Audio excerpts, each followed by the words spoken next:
Hello students, आज जो ये आपका टॉपिक है दैट इज़ क्लास 12th का चैप्टर है बायोटेक्नोलॉजी प्रिंसिपल्स एंड प्रोसीजर्स। सो बात करेंगे कि बायोटेक्नोलॉजी होता क्या है। देखो, बायोटेक्नोलॉजी जो है it mainly deals with the use of living organism का यूज़ करना या लिविंग ऑर्गेनिज्म के प्रोडक्ट्स का यूज़ करना for the welfare of human beings. So we can say biotechnology is actually क्या है, ये it deals with the technique of using what living organisms या उनके प्रोडक्ट्स जैसे एंजाइम्स किसके लिए, for the welfare of what human beings. ठीक है। सो bio means living.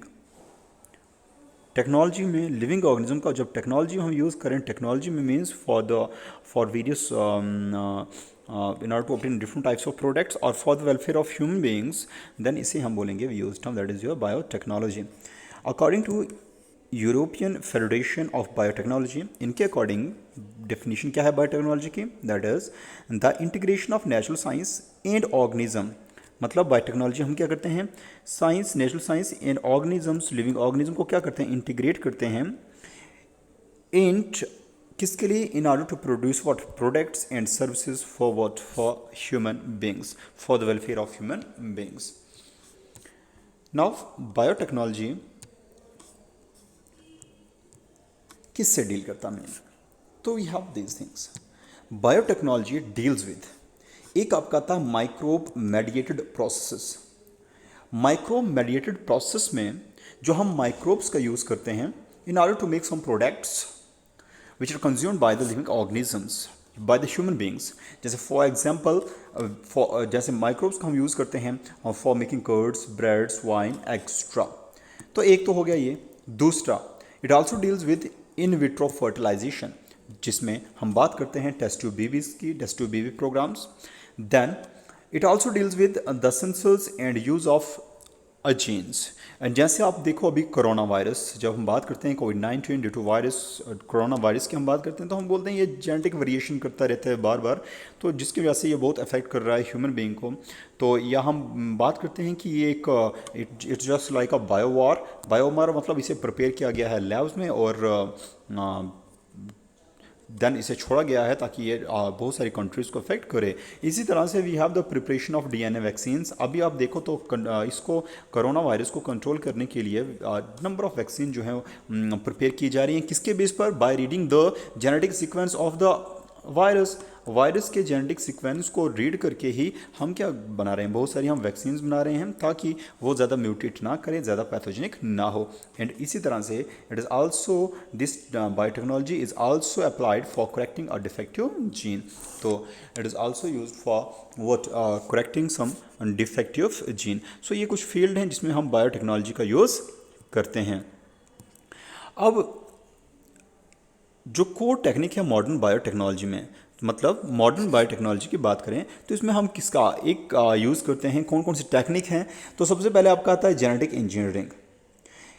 Genetic engineering में हम क्या करते हैं कि हम किसी ऑर्गेनिज्म के जेनेटिक मटेरियल को, either it is DNA RNA, उसे केमिकल अल्टर करते हैं, उसमें चेंजेस लाते हैं और उसे इंट्रोड्यूस करते हैं किसी होस्ट में, ताकि हमें जो फिनोटाइप, डिज़ायरेबल फिनोटाइप हमें चाहिए, हमें वो मिल पाए।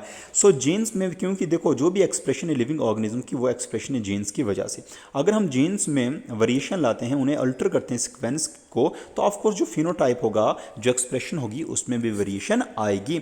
सो in order to get a desirable phenotype, what we can do, we alter the genetic that is genes of either genetic material, either the DNA or the RNA, उसे chemically alter करते हैं और introduce करते हैं किसी host में, ताकि उस होस्ट में वो उस टाइप के फिनोटाइप जो है वो प्रोड्यूस हो।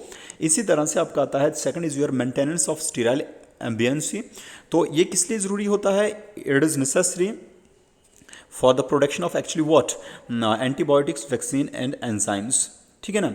सो इसे मेनली यूज़ किया जाता है इन केमिकल इंजीनियरिंग टेक्निक में, in order to produce desirable microbes and mainly for the manufacturing of antibiotics, vaccines and enzymes. अब जो आपका रहता है इसमें कि जो 3 बेसिक स्टेप होते हैं किसी भी जेनेटिकली मॉडिफाई किसी भी ऑर्गेनिज्म मतलब जेनेटिक इंजीनियरिंग के जो 3 स्टेप बेसिक स्टेप होते हैं। सबसे पहले देखो फॉर एग्जांपल हमें जो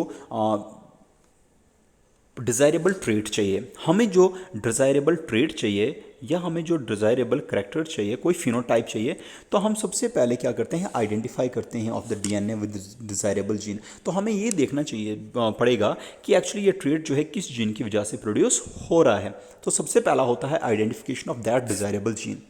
ठीक है, सो जब आइडेंटिफिकेशन करते हैं तो मेनली जेनेटिक इंजीनियरिंग जो है हेल्प करती है to isolate and introduce only desirable gene.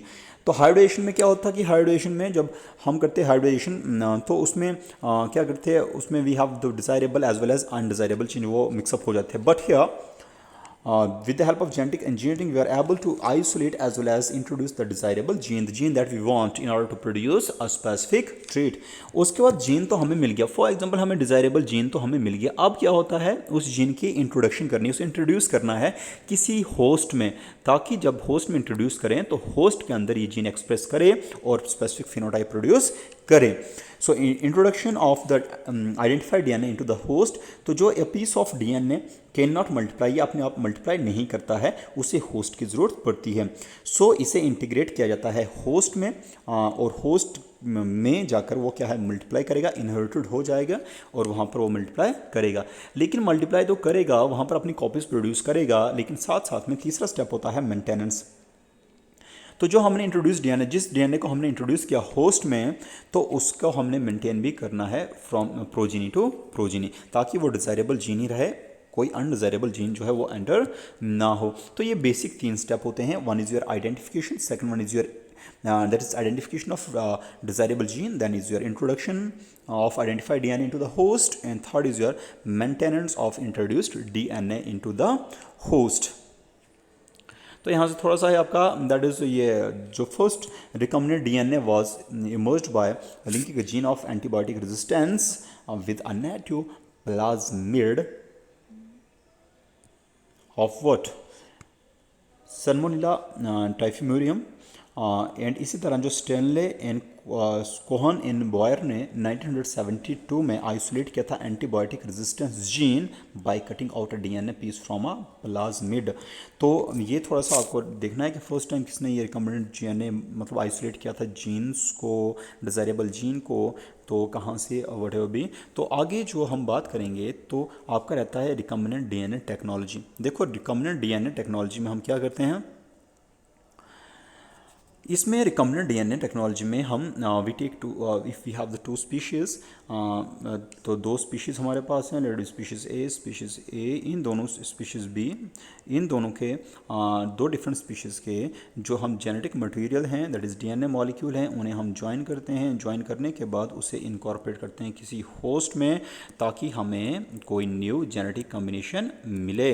तो इसे हम बोलते हैं रिकम्बिनेंट डीएनए टेक्नोलॉजी। और रिकम्बिनेंट डीएनए टेक्नोलॉजी में जो हम स्टडी करेंगे आपका है, दैट इज़ सबसे पहले आपका आता है restriction endonuclease, that is restriction enzyme, then we have the cloning factor. मतलब रिकम्बिनेंट डीएनए टेक्नोलॉजी के लिए हमें क्या क्या चाहिए, तो सबसे पहले हमें जो चाहिए that is your first is your restriction enzymes, then we have cloning factor and then we have combinant host. पढ़ेंगे कि किस तरह से ये क्या फंक्शन परफॉर्म करते हैं, why they are necessary for recombinant DNA technology. ठीक है, सो नेक्स्ट जो हम बात करेंगे इज़ योर रिस्ट्रिक्शन एंडोन्यूक्लियस।